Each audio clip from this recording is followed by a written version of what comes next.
Somos Scarlett, Oscar y Cecilia, estudiantes de psicología, y en este podcast analizaremos la película chilena Mis hermanos sueñan despiertos.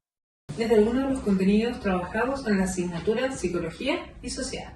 Para este análisis utilizaremos las perspectivas de Freud, Elías y Martuchelli, buscando comprender cómo se relacionan las experiencias individuales de los protagonistas con las condiciones sociales e institucionales que los rodean.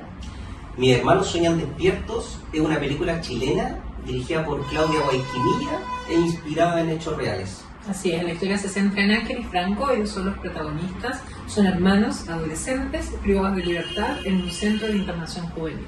A través de ellos y de la convivencia con otros jóvenes, la película nos acerca a la experiencia del encierro, mostrando sus vínculos, conflictos, afectos, sueños y las expectativas de un futuro. Exacto. Algo que nos pareció importante es que la película no se centra únicamente en los delitos que los llevaron hasta ahí, sino también en quiénes son estos jóvenes, más allá de la categoría de infractores de la ley y en las condiciones sociales e institucionales que atraviesan sus vidas. Bueno, y es a partir de esto que identificamos como fenómeno psicosocial central la exclusión social y la institucionalización de adolescentes infractores de ley. Claro, porque finalmente la película nos lleva a preguntarnos si podemos comprender su trayectoria mirando solamente las decisiones individuales que ellos tomaron. O si también debemos considerar sus vínculos, sus condiciones sociales y el funcionamiento de las instituciones que deberían favorecer sus procesos de reinserción. Bueno, y aquí es donde aparece una tensión que va a atravesar todo nuestro análisis, que es la relación entre la responsabilidad individual y la responsabilidad social.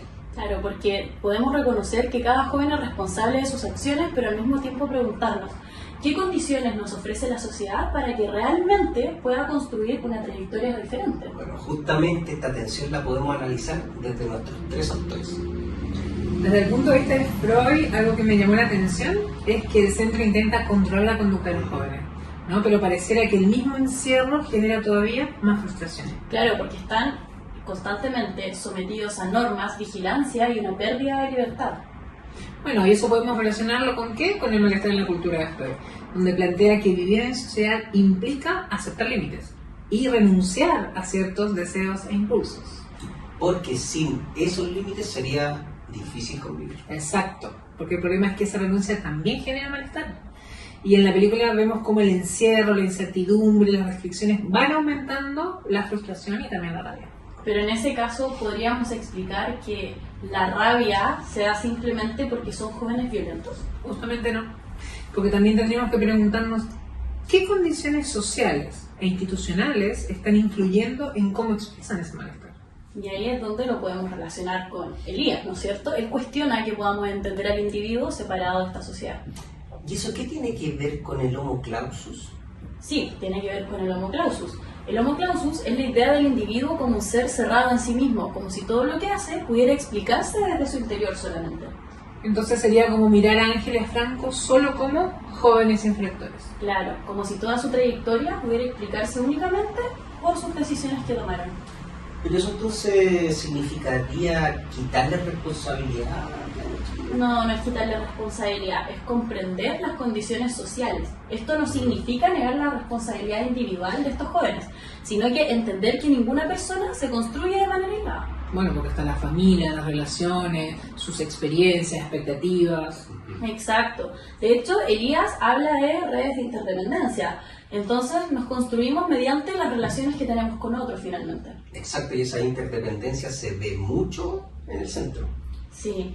Y hay conflicto, pero también hay amistad, hay solidaridad, hay protección y hay un vínculo entre Ángel y Franco que probablemente es el ejemplo más claro que habla sobre esto. Porque lo que más destaca es que aunque estén privados de libertad, siguen necesitando esos vínculos. Exacto, el encierro limita su libertad, pero no elimina su necesidad de relacionarse con los demás. Sí. Bueno, ahí yo agregaría otra pregunta. ¿Todos los jóvenes tienen los mismos recursos para enfrentar estas dificultades? Probablemente no. Eso podemos analizarlo con Martuchelli a partir de las pruebas y los soportes. ¿A qué te refieres con las pruebas? Bueno, el tema de pruebas a las dificultades y exigencias que los individuos deben enfrentar, pero no todos contamos con los mismos soportes para superarlo. ¿Y cuáles serían esos soportes? Bueno, dentro de acá tenemos los soportes, pueden ser familiares, afectivos, materiales o institucionales. Claro, entonces Ángel y Franco también vendrían siendo en el fondo como un soporte el uno del otro. Ángel y Franco, exactamente. Su vínculo fraternal, esa hermandad que tienen, funciona como un soporte afectivo dentro de un contexto donde otros apoyos son muy débiles. Bueno, y desde Freud también podríamos decir que ese vínculo les ayuda de alguna u otra forma a enfrentar el malestar que genera el encierro. Sí. Bueno, aquí aparece una contradicción. La sociedad le exige cambiar y reinsertarse, pero ¿le entrega realmente los soportes necesarios para poder hacerlo? Bueno, si juntamos las tres perspectivas para hacer un análisis crítico o una integración entre las tres teorías, hay algo que se repite, ¿no? Ninguna nos permite explicar lo que ocurre simplemente diciendo que estos jóvenes tomaron malas decisiones. Claro, pero tampoco estamos diciendo que no existe una responsabilidad individual en todo caso, sino que creo que Elías ayuda justamente como a entender estos dos extremos. Sí, porque podemos reconocer la capacidad de actuar del individuo y al mismo tiempo las condiciones sociales en que esa acción ocurre. Exacto, y desde Elías si pensamos al joven como un homo clausus, como un individuo aislado, terminamos explicando su trayectoria solamente desde él y dejamos afuera su interdependencia. Bueno, y ahí Freud agrega otra dimensión, ¿no? Aunque la sociedad necesita normas y límites para poder convivir, esas restricciones también pueden producir malestar y frustración. O sea, el problema es que ¿qué ocurre cuando la institución que debería regular y reinsertar termina intensificando ese malestar? Bueno, ahí Martuchelli permite profundizar todavía más. La sociedad puede exigirle al individuo que se adapte, que cambie, que supere determinadas pruebas, pero no todos cuentan con los mismos soportes para conseguirlo. En ese caso, lo que podemos decir es que estas teorías miran niveles distintos, pero desde el mismo problema. O sea, Freud nos permite mirar la tensión que existe entre lo que es el deseo individual y la regulación social. Y Elías la relación inseparable entre el individuo y la sociedad. Bueno, y Martuchelli, cómo esas exigencias sociales son enfrentadas por individuos que poseen recursos y soportes desiguales.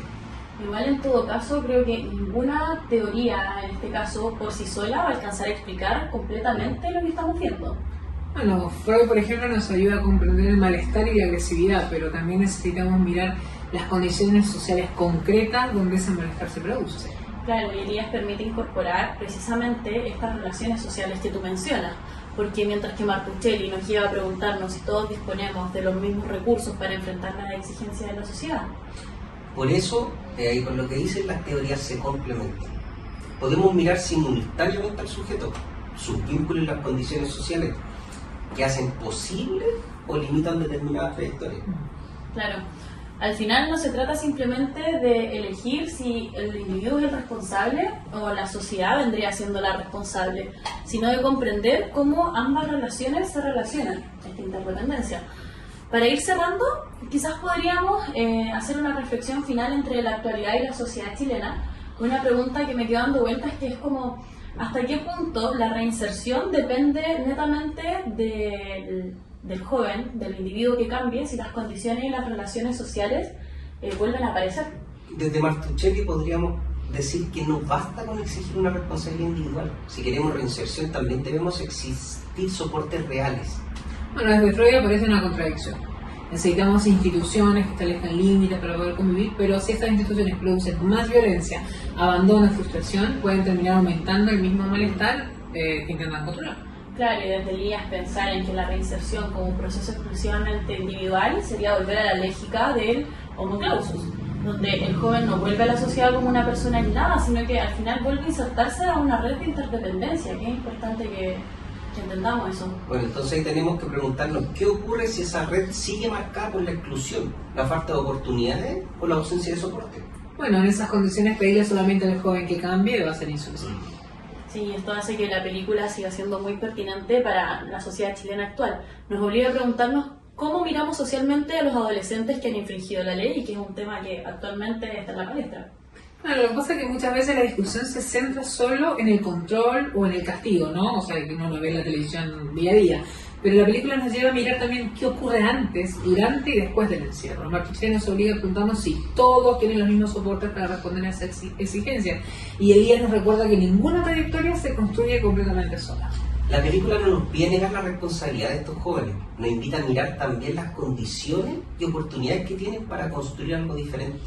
Es que claro, porque quizás la reinserción no debería preguntarse solamente qué debe cambiar el joven para volver a la sociedad, como ya lo dije, sino que qué debe hacer la institución y qué soportes debemos construir como sociedad para que la reinserción finalmente sea posible.